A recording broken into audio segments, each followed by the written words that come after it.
Facts. What you laughing about, Jamille? What's good, y'all? It's Clip That Crow from No Chill Legends After Dark. It looks like we got some drama coming out of this Stephan A. Smith camp. Let's take a look real quick. What's up, everybody? Stephan A. Smith here. On vacation. Going to be out of pocket for a few days, but I saw something that I wanted to respond to with regards to Draymond Green and Jamille Hill. Draymond Green Show, popular podcast, something he's been doing for the last few years or so. Doing a good job with it, by the way. My name came up, and he spoke about a couple of things that I felt compelled to address. So even while I'm on vacation, since I was scouring and I saw a couple of things, I felt compelled to respond. And I wanted to do that since I'm familiar with both parties who were directly and indirectly talking about me. Not just me, but certainly my name came up. Not that I'm going to talk about anybody every time my name comes up with somebody, but when I want to, that's the discretion I have available to me. So I'm going to take advantage of that. And this was one of those times. And before I even respond and get into it, let me let y'all listen to what the 4-time champion for the Golden State Warriors, Draymond Green, and the marvelous reporter that is Jamille Hill had to say directly and indirectly about yours truly. Let's pause it right there, because we all know Stephan A. And Stephan A. doesn't back down from any type of back and forth from anybody. Whether it be LeBron, Jamille Hill, Draymond Green, Jason Whitlock, whomever there is that wants to have a back and forth due to a misunderstanding. This man right here is not one to hide from anyone. Let's see what Draymond had to say. Take a listen.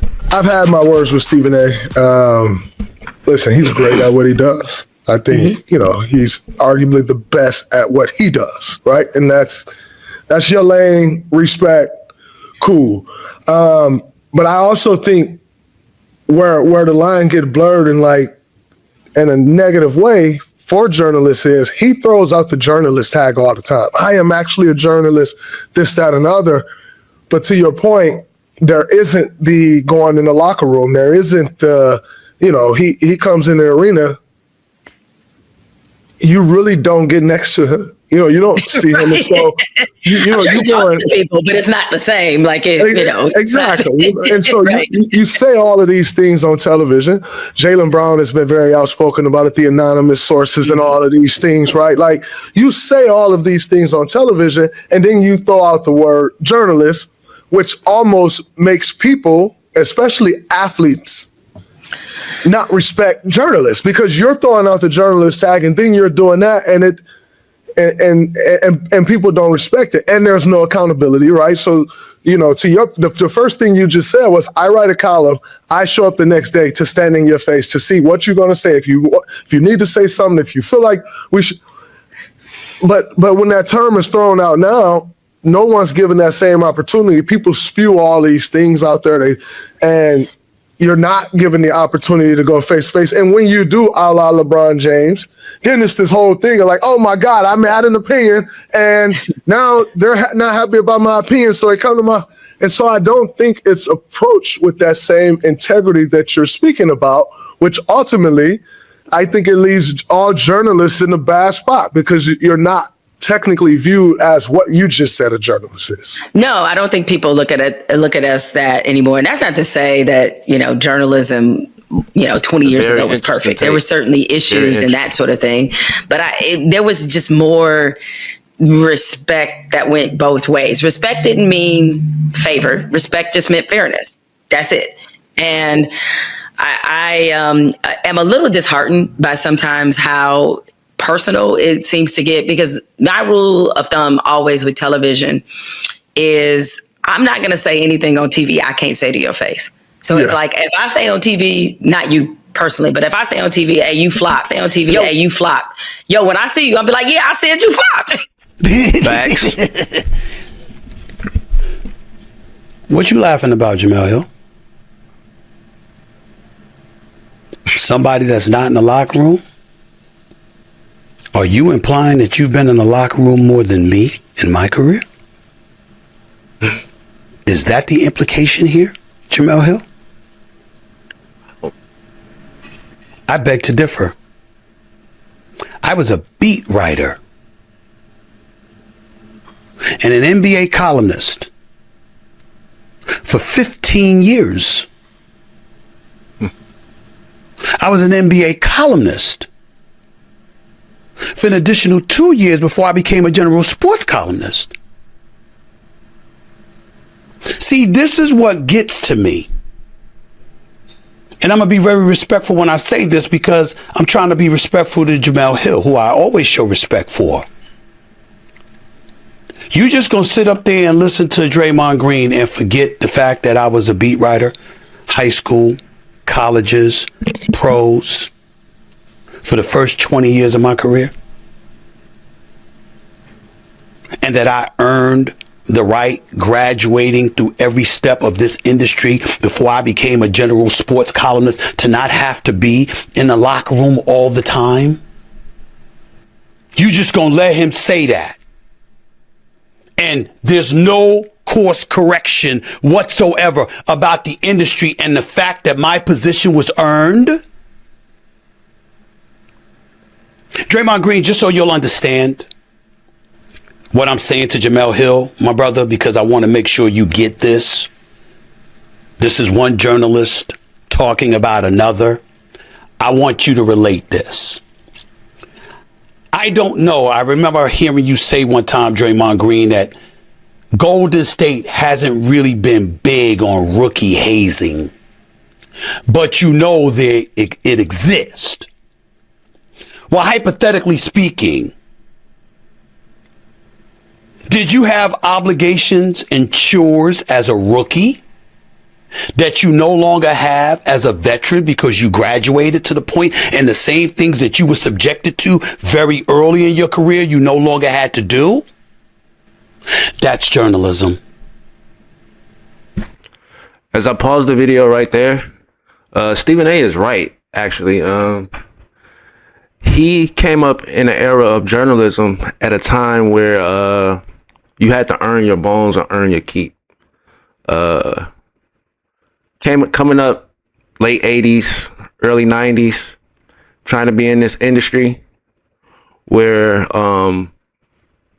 people who look like us may not necessarily be the ones making the decisions on whether or not you can work at that particular newspaper, that particular publication. So he's right. There's a lot of hoops he had to go through, just like Jamille Hill. So speaking from personal experience, coming up as a journalist myself, I graduated from Southern Illinois University in the journalism department. And I can tell you, coming up out of that area, the Southern Illinois area, yeah, there was a lot of hazing for the journalists coming up, trying to get stories from the local high school areas, also trying to just get work. So it's a lot of stuff you have to go through in order to get into these circles and get into these realms to be able to fight through and to even become a Stephen A. Smith. Yeah. Brother, when you saw me and when you talked to me, because we used to talk a lot, I wasn't some high school reporter. I wasn't an intern. I wasn't a college reporter covering St. Joe's and then Temple, basketball and football. I wasn't a beat writer for the Philadelphia 76ers and then, a backup beat writer and then the beat writer. I wasn't even a general NBA columnist before I became a general sports columnist. I had graduated from all of those positions before you entered the league. And we're literally having a discussion with my name attached to it about credibility. And you just sit there and laugh, Jamelle Hill? You just laugh? Really? Is that accurate? Is that fair? I'm going to leave you alone on that, Jamelle Hill. I'm going to want you to think about the things that I could say about my obligations as a journalist compared to your obligations as a journalist throughout our careers. I'm going to make you think about that. Sources, time in the locker room, time traveling. I used to travel a minimum of 200 days a year. I was in every locker room in the NBA for decades. Traveling across the country. Every locker room. Because I was a beat writer. Got a point. I'm going to let you think about that. Got a major point. I'm just going to let you think about that. I'm not going to say anything. I just want you to think about that. While you sat there and let that man say that. Now let me get to you, Draymond.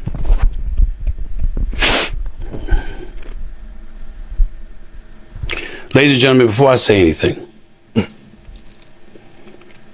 you will never hear me say a disrespectful word about Draymond Green. I love the brother. I think he's a good dude. Draymond, where you gonna stop dancing around issues involving me and tell him what's up? You and I were pretty tight. And then after the choking incident with Rudy Gobert and the slap to Yusuf Nurkic, I upset you because I called you and said it was difficult to defend you. I'm not saying anything out of pocket or personal because this is what you said to Shaq on his podcast. So it was already public information. It's the only reason I'm revealing it. I'm not saying anything else about any of our conversations throughout the years, my brother. Didn't know this. Did not know We've this. never talked since that time. But can you at least acknowledge to the people while you're talking publicly, if we're keeping it a buck, that when you went on Shaq's podcast and you said that that's the first time I knew you were upset at me? I didn't even know. You never called me and had a conversation man to man.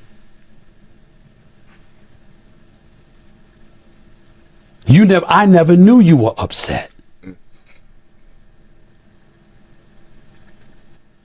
All of a sudden, we stopped talking. Prior to that, I didn't have to be in the Golden State locker room at that time to talk to you. As is the case with me and a whole bunch of players y'all will never know about because a lot of players don't reveal that they speak to me. Nor do coaches, nor do executives. Because if you reveal that it's like that, how would I give access to the information I get access to? Exactly. I've had coaches go into press conferences and call me out. And they were the ones that gave me the damn information. When you have sources, you protect sources. You don't know that, Jamelle Hill? You've been an outstanding reporter for years. How many sources do you have? Care to tell us who? You want to listen to Jaylen Brown and want to think that's okay? All right, state your source, state your source. You gonna do that? Of course you're not. Because you know. But you're talking to Draymond and you're sitting there talking like he's got a point. Draymond, respectfully, you don't have a point. Credibility?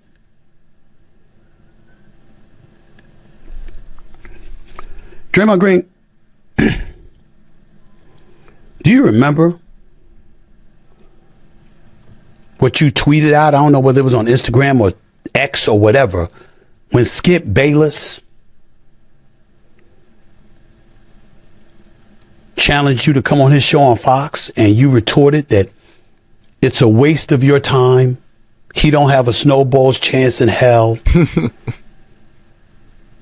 of coming at you or getting you to come on his show. He's done. He's the past. He's finished. I remember that.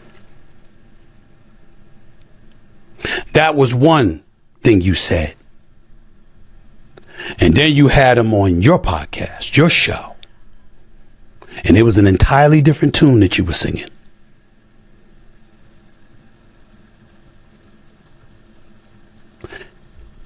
Is that your credibility being compromised, or were you open to hearing what somebody had to say and giving them an opportunity to explain themselves? And when they explained themselves, you were good. Did I bring up the fact that you were willing to give that opportunity to Skip Bayless, but you've never given me that opportunity? Wow. You never invited me on Draymond Green's show. Very since telling. We haven't spoken.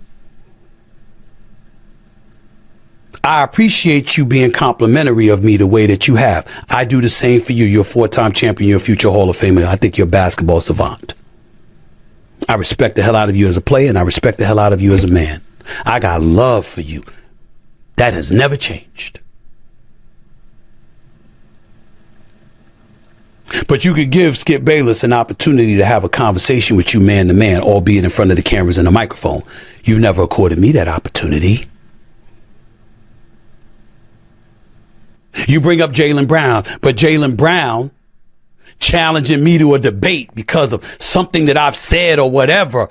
Y'all forget the fact that I did sit down with him face to face in Boston a year ago after he had a problem with what I said, when all I said was what other people was thinking while defending him for years. We just going to ignore the fact that I defended him for years and ignore the fact that I was complimentary about him for years and ignore the fact that I have always treated this brother with reverence. We just going to ignore all of that because he got a problem with me saying you don't sit up there and say your favorite season was getting bounced out in the first round after giving up a 3-1 lead when you were in a Boston Celtics uniform and representing the most storied franchise in basketball annals. Hello. You're just going to ignore all of that. Looks bad. Ain't going to come at me like that. You bring up LeBron James. You are absolutely right, Draymond Green. I'm not in the locker room too often anymore. Would it happen to be because I got to wake up at 7 o'clock every morning for a morning meeting? Because I do a live television show that's #1 in the mornings for 14 consecutive years and counting. God has blessed me with that. And I have obligations where I can't afford to wait to be in the locker room when y'all go in there and then you go in the shower and you take your time getting dressed and the media is supposed to wait for you. If you know you have my number, you know you can get in touch with me.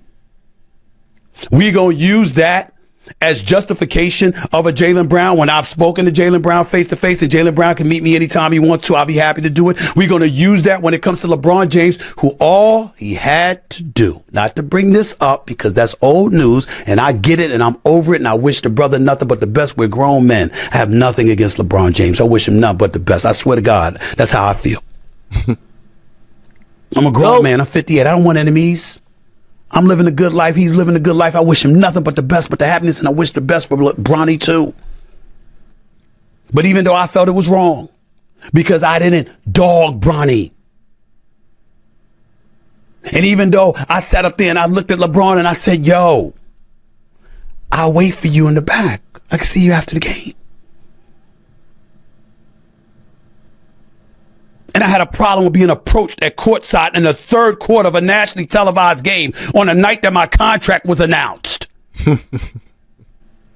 We gonna bring that up without all those details?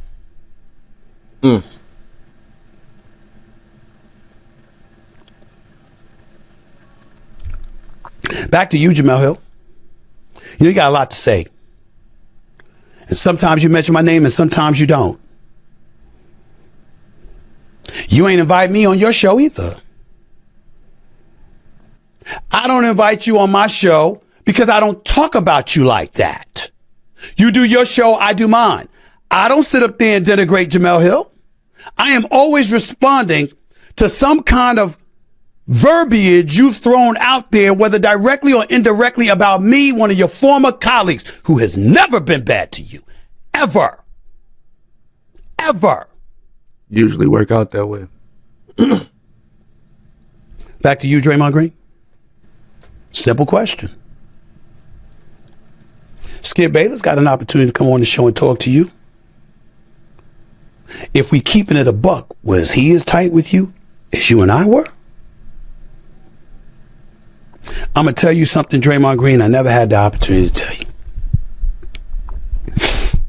And again, this is all feeding off of what you said to Shaq publicly. There has never been, nor will there ever be, any revelations coming out of my mouth about private conversations you and I have had over the years. It will never happen. I don't break those codes. But what you said about to Shaq, rather publicly, let me revisit that, which I have never done, Draymond. You told Shaq I pissed you off because you were really going through it at that moment in time. And that call from me really pissed you off. Let me tell you, Draymond Green, what you did not consider. What you didn't consider, bro, was why I called you. I called you because I was scared.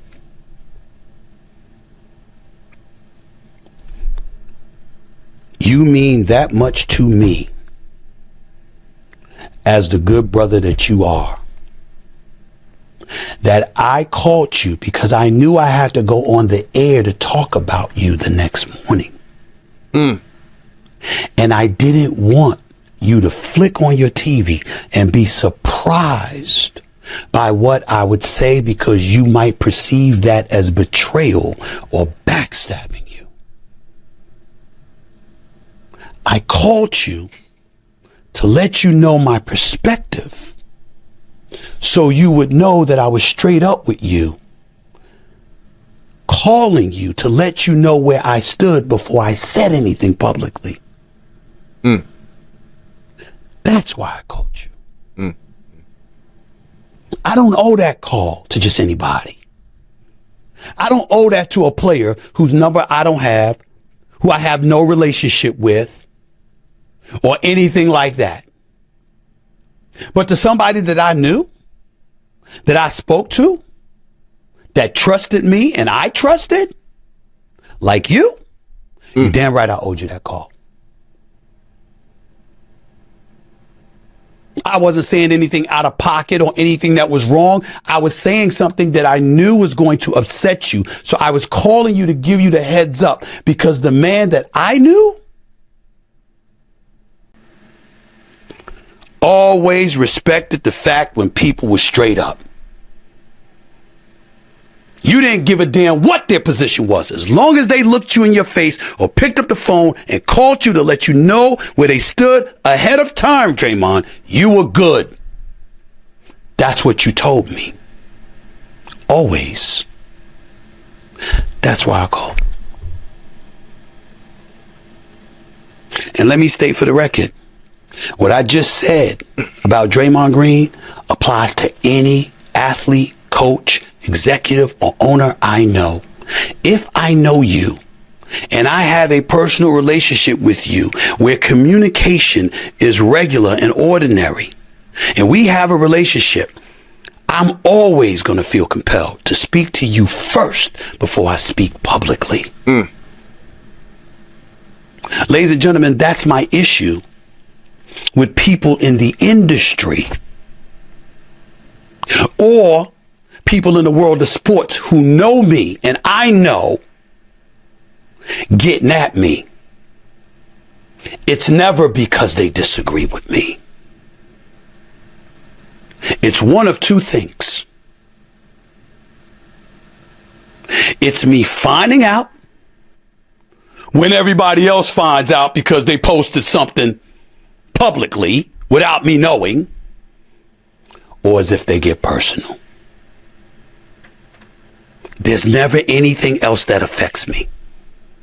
I don't mind being disagreed with. I actually think that's edifying. It makes us all grow as people. Facts. It's a beautiful thing. Sitting there as adults, men one-on-one, men and women one-on-one, or whatever. It doesn't bother me. Because if I'm wrong, I'm going to say I'm wrong. And if I'm right, I'm going to stand 10 toes down and I'm not going to flinch. Mm-hmm.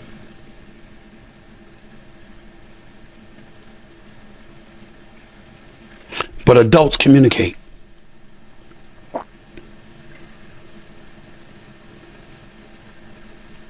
I appreciate the respect that Draymond Green has shown in being complimentary about me doing what I do and how I do it. But there's several holes in the argument. I don't come in the locker room. Sometimes I do. It's rare these days because I'm working in studio and I don't always stay until the games are over. I might come and leave at the third quarter because I got to be the crowd out. Because I got to get home because I got to work early in the morning while most people are asleep. Not only that, folks got my number. They can call me. And there ain't an athlete alive or anyone associated with the world of sports that knows me that doesn't know if you want to see me, all you got to do is call me and tell me you need to see me and I'm going to make it happen instantly. Ain't nobody backing up. And it's not out of fear. It's not out of challenges. It's about being adults. If I'm wrong, I'll say I'm wrong. If I'm right, I'm going to say, here's why I'm right. And you can either accept that or not, but I'm not wrong here. It's not about a fight. It's not about a beef. It's not about any of that. Exactly. It's just about knowing what the hell you're talking about and being an adult enough to do it. That's all that matters. Jamelle Hill, I know you did not say my name in fairness to you, but y'all were talking about me when Draymond brought it up. I'm going to say stuff on the airwaves that I'm not going to say to anybody's face. Who that? Me? Me. Really?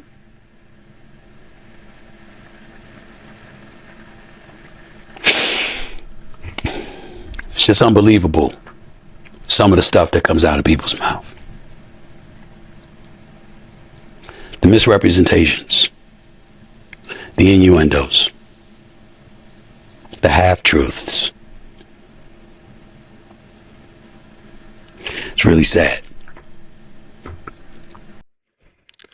That was Stephen A. Smith giving his input on what was said on the Jamille Hill show about him. And I'm Clip That Crow once again from the No Chill Legends After Dark in the No Chill Discord. And this is the Red Room. Thanks for tuning in, and I look forward to bringing you more content. It's the No Chill Legends After Dark, man. And Clip.